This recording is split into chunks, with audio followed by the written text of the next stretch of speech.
Hi, this is Dan Sullivan, and I'd like to welcome you to our next episode of Free Zone Frontier with my collaborator on this series right from day one, Steve Krein. I'm in Toronto. Steve is in Manhattan.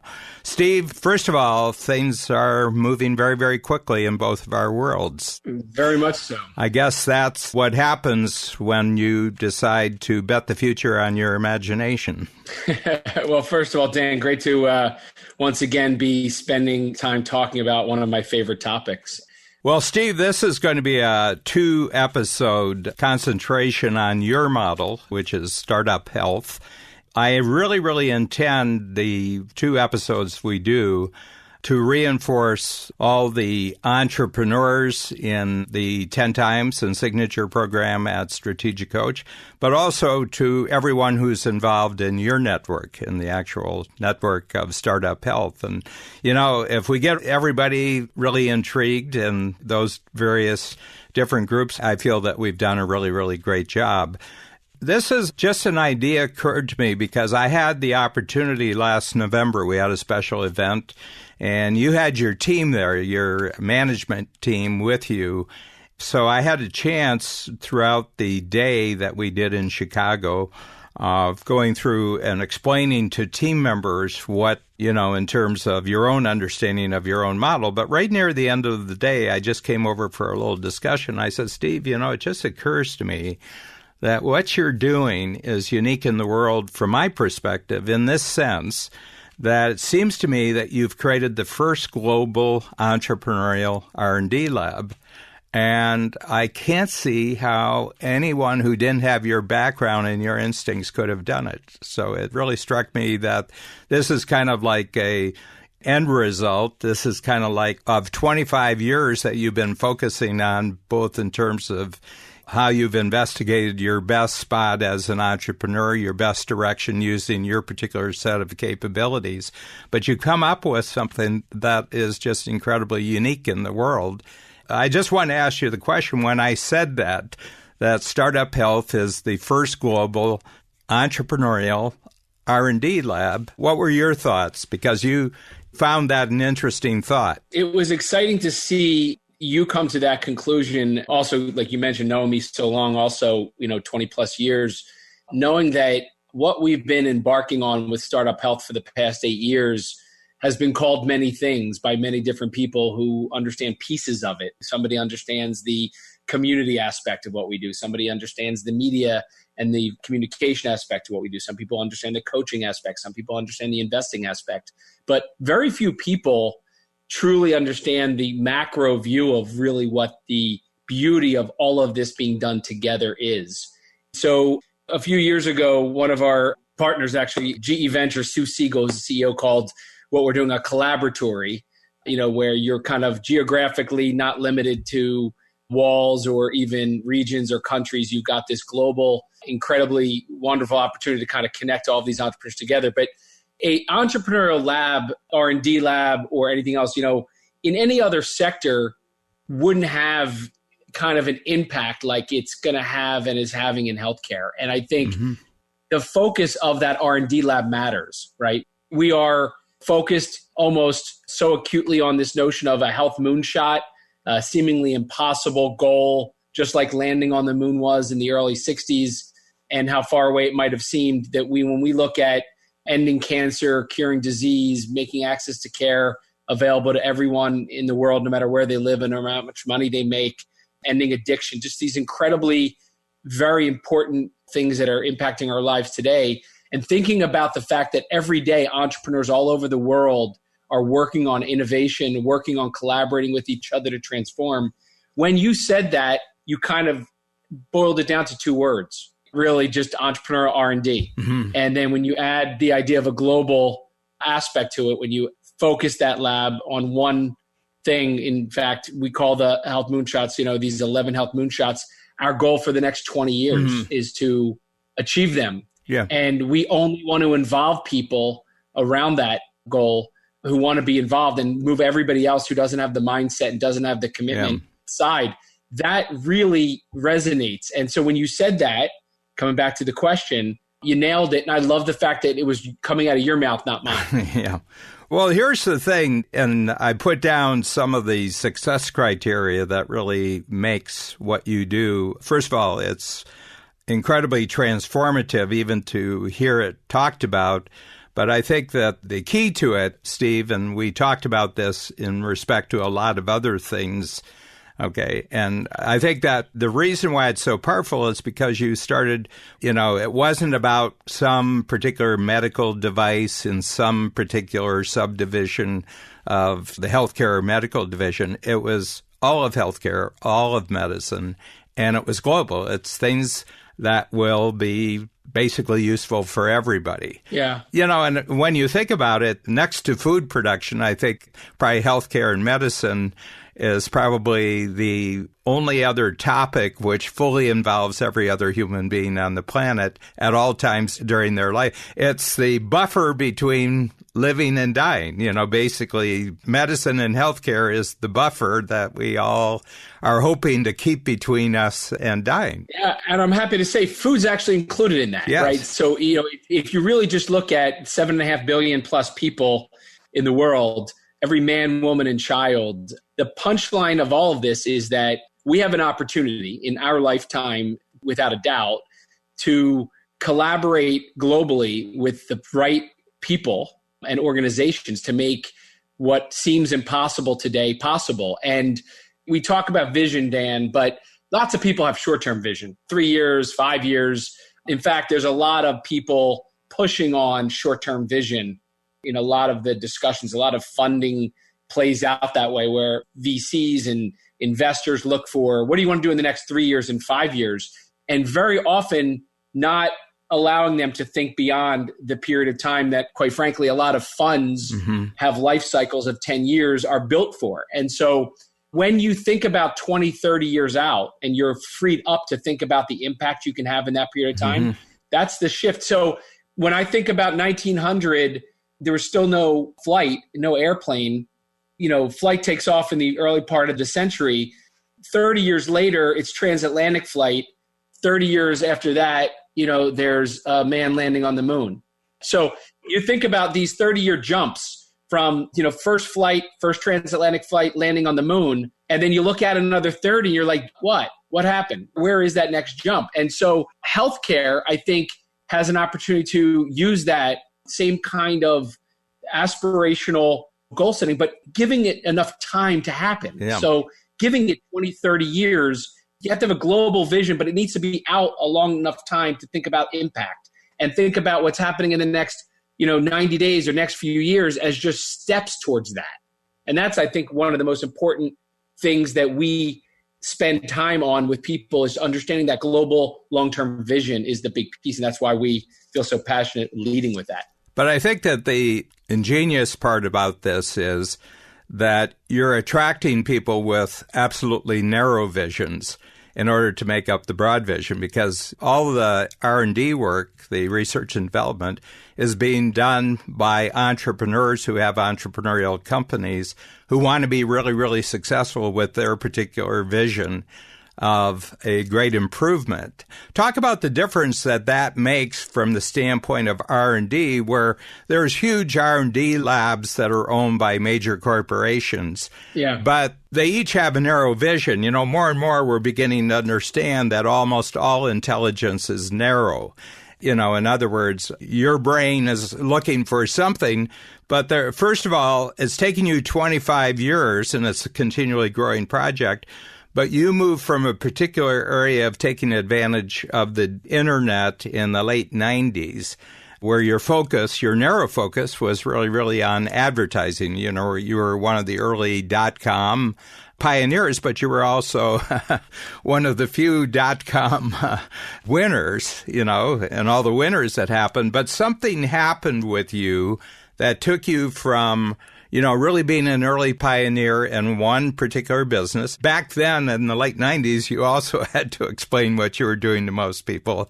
So what was the growth of vision And you were ahead of the game. You've always been ahead of the game as far as I can tell in terms of what you're interested in.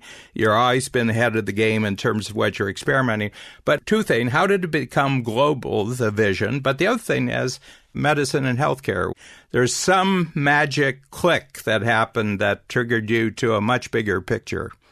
So two things. I mean, I would say that in the 90s, when that first .com era was coming into fruition, I was graduating from law school in 1995, the year the internet was really taking off.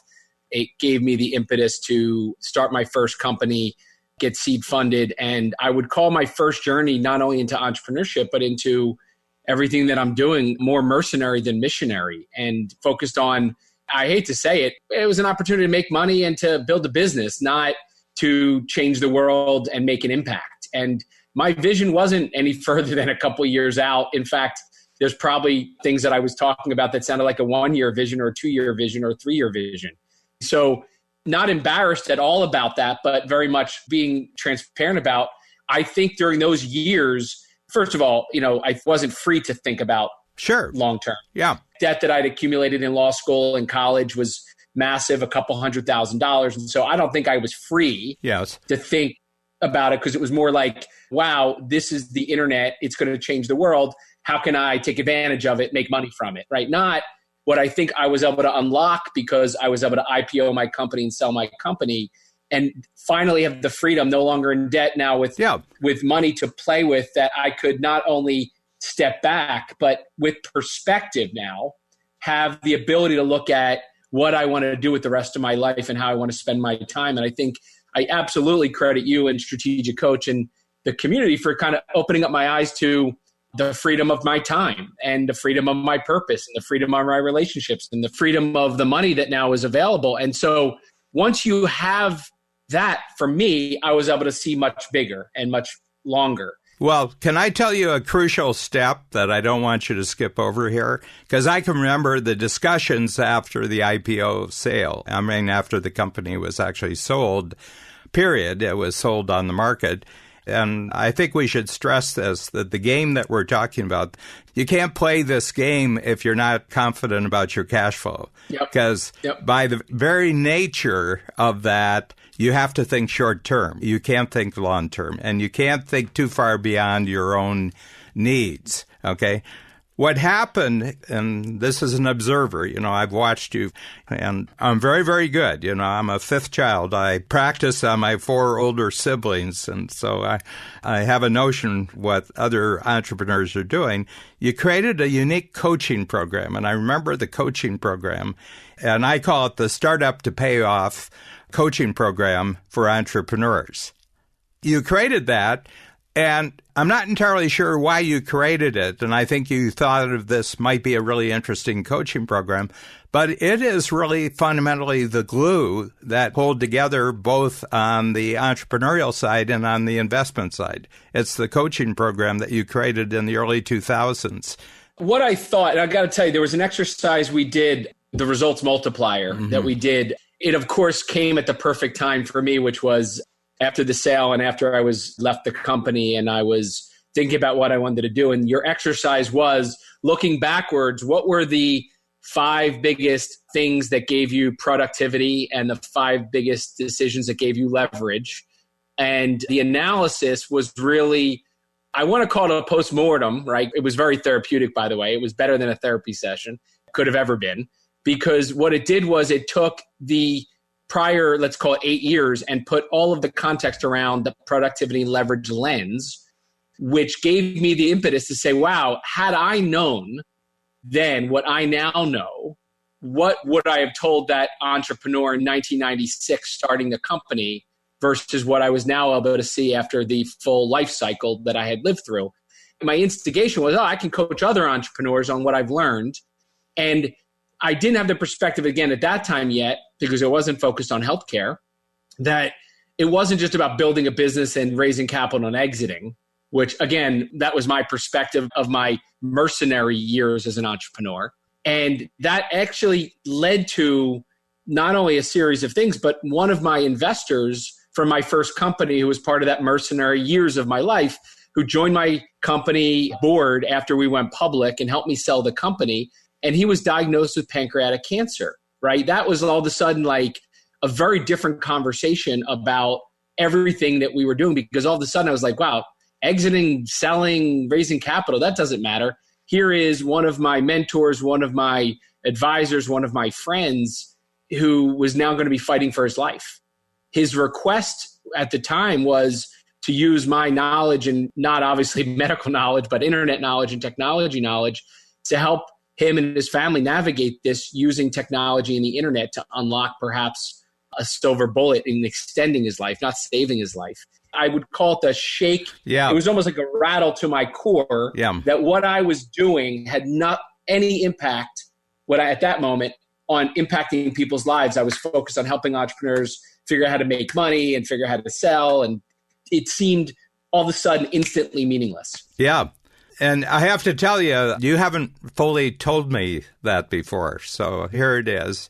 I think I know you, and I get a whole piece of information. You know, I'd like to, from time to time during this first podcast, kind of sum things up. So you've put together a massive two-part. Once you have the coaching program, now you can go out into the marketplace and know who you're looking for in entrepreneurial companies, okay? And I think another tool which has become very crucial along the way is the mindset scorecard that we developed in Strategic Coach. But can you give me the real numbers? I've just put down a number of entrepreneurial companies you now have in the Global Startup Health Network. How many companies are you at right now? It's actually over 280 companies from 23 countries. But the kicker here is that about 10 to 15 new companies every quarter get added to that. Out of how many applicants? Because this is really crucial. Oh, my God, thousands. Yeah, so you're a magnet. You've achieved the status that you're the buyer, and other people have to sell you on why you would be interested in, one, taking them on and introducing them to other people in their network, and also allowing them to take advantage of your coaching program that you developed.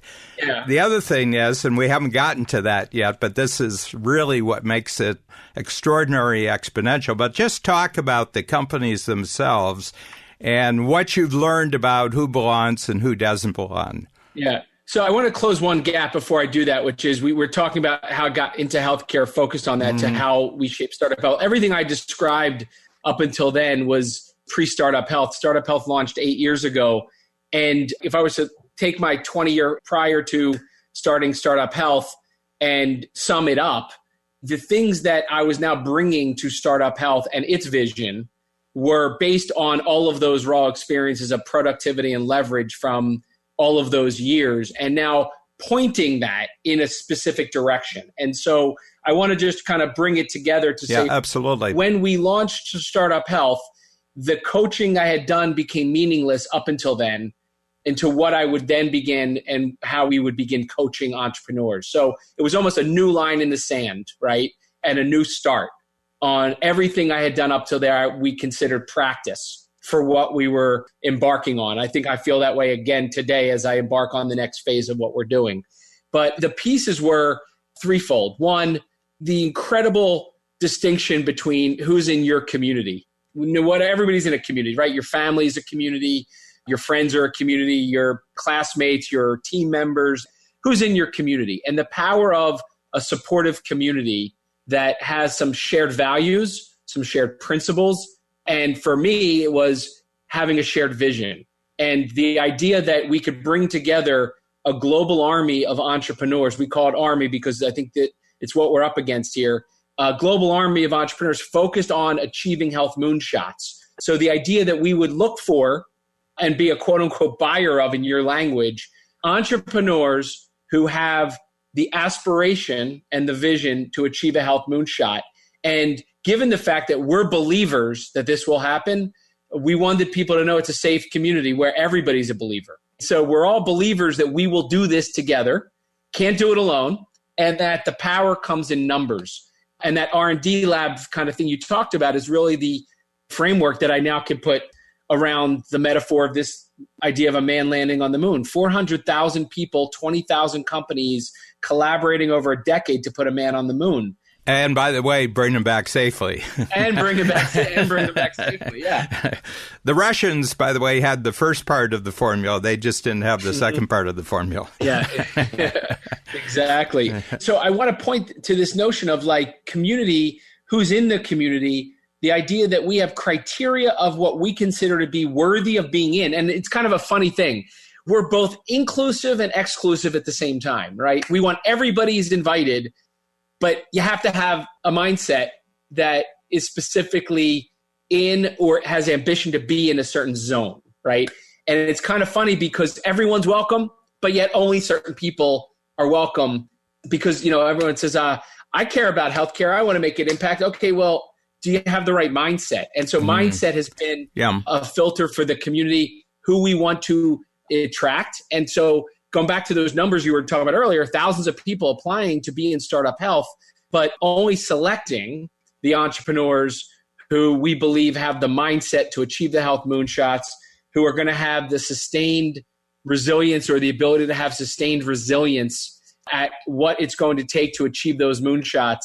And this is one that was apparent in 2011 when we launched, but I got to tell you, I don't think I had the words for it then. You've helped me really crystallize that. But the collaborative capabilities and the ability to collaborate, because there is such a bizarre, siloed, do-it-yourself approach in healthcare. And I can't see when it happened, but it just seems like it's just all over the industry. Everybody goes for do it themselves, keep the secrets, don't share, don't work with others. And that's not a recipe for achieving a moonshot, a health moonshot, or any other kind of ambitious goal. You've got to be able to say, these are my unique abilities, and what other unique abilities do I need to do that? And so our community has those components of sustained resilience, collaborative capabilities, and transformational mindset. That's who we're attracting. Yeah. And that's who we want. And we are continually pruning and curating the community to make sure that's all that's in there. Okay. So, Steve, just to give some things that people can really visualize when they're listening to you, if we did a spectrum between the most advanced company in the network, and it may go right back to 8 years ago, and the newest, what would be two examples that would tell people what are people actually doing in the network and what are they doing with the thing that they're most passionate about in the network? And then I'd like to talk about how big are these companies? I mean, what's the range of the companies? Yeah. And then what are the different specialties, the different moonshot breakthroughs that they're working on? So those three. First of all, what's a new company look like? What's the most advanced company look like? Yeah. So I want to caution the word advanced because I think the word I want to choose to use is most transformative and has made the most progress. But advanced is kind of an interesting word here because what I think is important is a health moonshot, just like landing a man on the moon and bringing him safely back to Earth, is something that's going to be achieved down the road. So what are the baby steps and what is the progress being made? And we think that's an important distinction. I want to tell you about an entrepreneur, actually entrepreneurial brothers who are not new to our community in terms of network, but two new entrepreneurs to Startup Health, serial entrepreneurs, Todd Park and Ed Park, who have built several companies, several healthcare companies, also served in the government as chief technology officer under President Obama. He was also chief technology officer of Health and Human Services and really kicked off, I would say, in 2010, the democratization and liberation of data to allow a lot of the innovation that is currently happening in healthcare to take place and really unlocking, I think, a new generation of entrepreneurs. So while he and his brother, Todd and his brother, Ed, they created Athena Healthcare together over a decade ago. Todd created Castlight Health. After that, they both have just so much terrific progress and achievements under their belt. They are now leading and building a company called Devoted Health. And Devoted Health is committed for the next 30 years, by the way. They very much lead with this 30-year vision focus to making sure that we are caring for our parents and our aging in a way that would be the same as bringing them into our home to take care of them as though they were in our family, and making sure that everybody is cared for and taken care of as though it was your mother, father, sister, brother, or child. It's coming from a place of love And money does not come into that discussion. It's how do I make sure that I am taking care of people as they're aging the way you would want your mother or father taken care of, or your spouse or child or friend. So it's a Medicare Advantage company, which might not mean a lot to anybody in the country, but it's basically a company that is designed to create a whole new way to not only take care of people, but work the system that has for years been working against being able to do that kind of caring. And so while most insurance companies and most organizations are trying to cut the costs and cut the care out to cut corners to be more profitable, they're leaning in and saying, we believe using technology, using innovation, and using love, we can build a company, which is really, if you boil it down, a new kind of insurance company that is not designed to make money, but it's designed to take care of people. And it will make money because we're leading with love. Well, and you're creating value. Value always pays for itself. Yeah. I mean, it's an interesting thing because right from the beginning, the whole center of your vision about the 25 years, what could be achieved in 25 years, the only way to improve it is to actually improve the value that people out in the public are actually receiving. How it gets funded actually becomes quite simple when you know what the value is that you want to create. So let's just shift before we move on to another spectrum to someone who is over a long number of years have actually transformed themselves in a remarkable fashion. Yeah. So one of the first companies, I would call it in the first couple dozen companies to join Startup Health back in 2012, 2013 is a company called Doctor.com.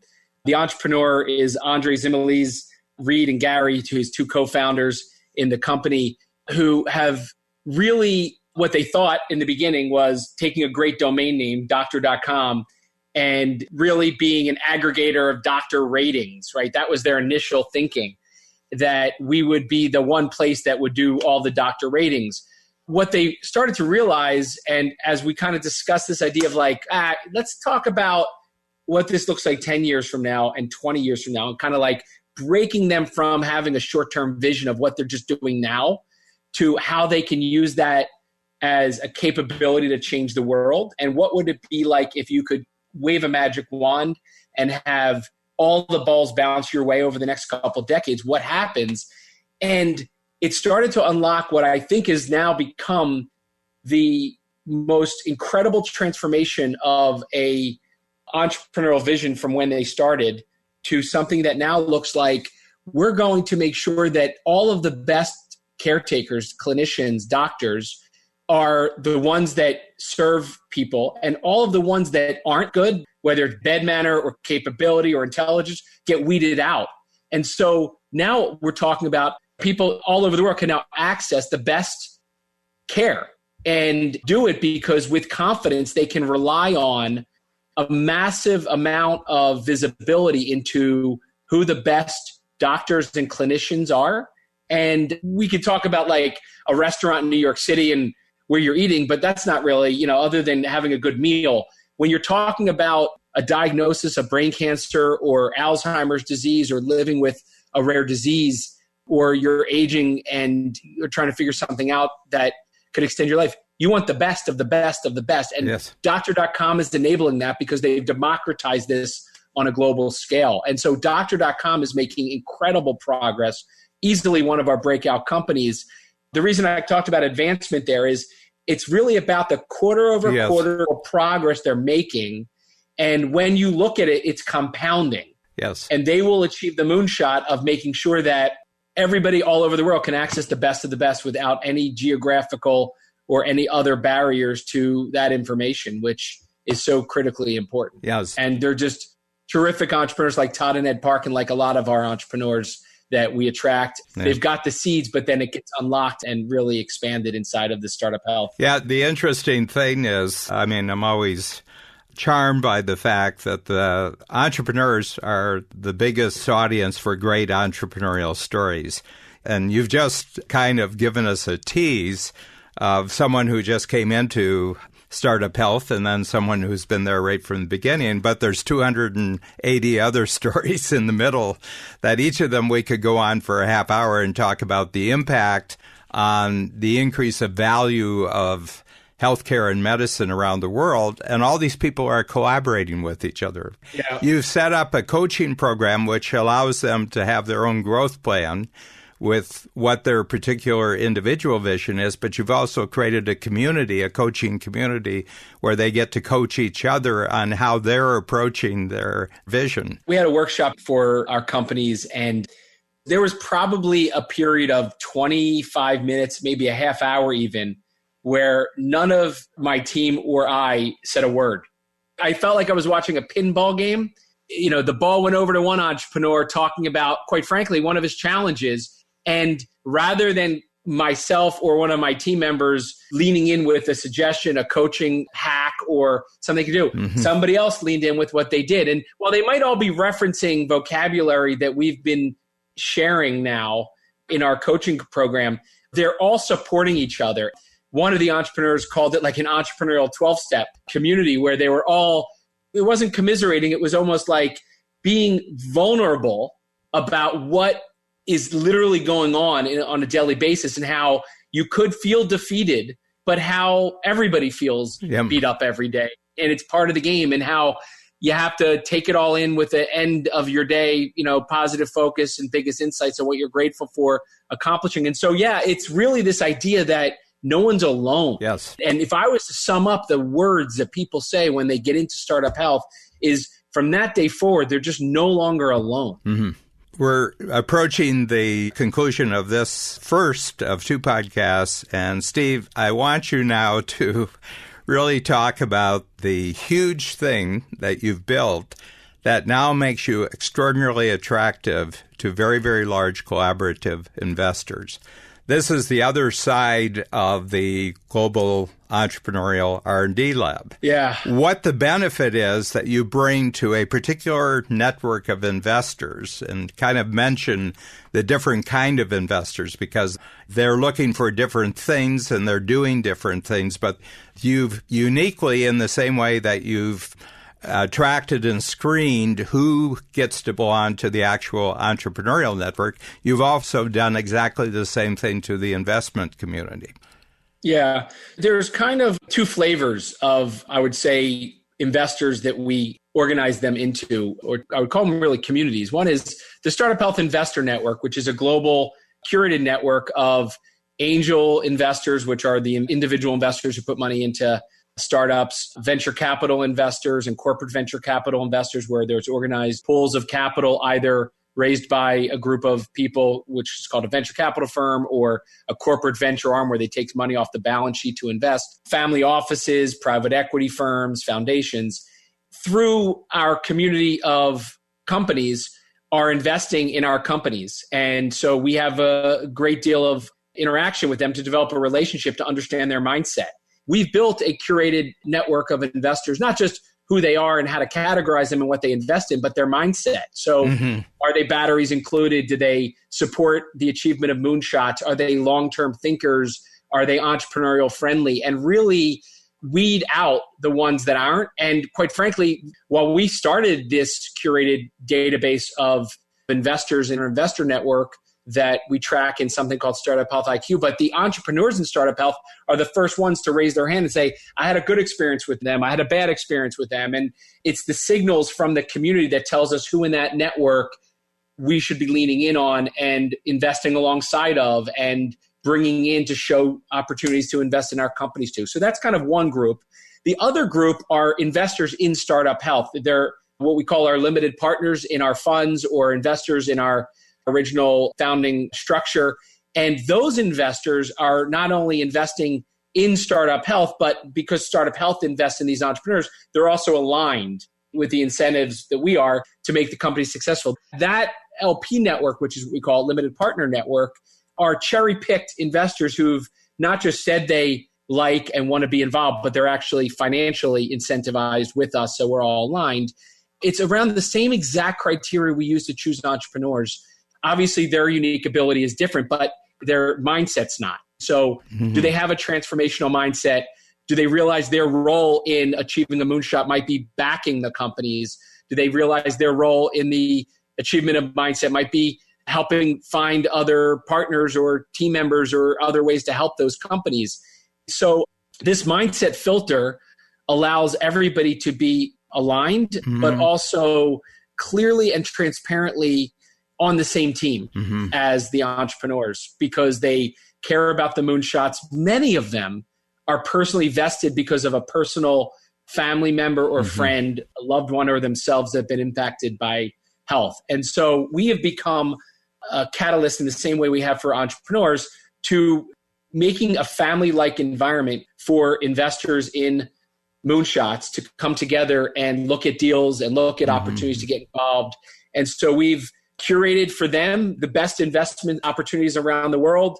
We have no geographical boundaries like most investors do. You know, we have companies right now in 23 countries, but my guess is that'll significantly increase in the coming quarters and years. We'll have not just 300, but my guess is we're going to visit this discussion in the not too distant future and have 1,000 or 2,000 or 3,000 investments in companies around the world in dozens upon dozens of countries, because the idea that an investor can get now a global look at innovation, global look at who are the entrepreneurs working on ending cancer or ending addiction or helping on brain health is just unparalleled by what we've assembled. Yeah. So here's the thing. This is just the first step, because we're going to talk to you about some extraordinary entrepreneurial strategies that Steve is pulling off, and we're going to fill in more of the pieces as we go along to actually apply the concept of free zone frontier to all the different parts of his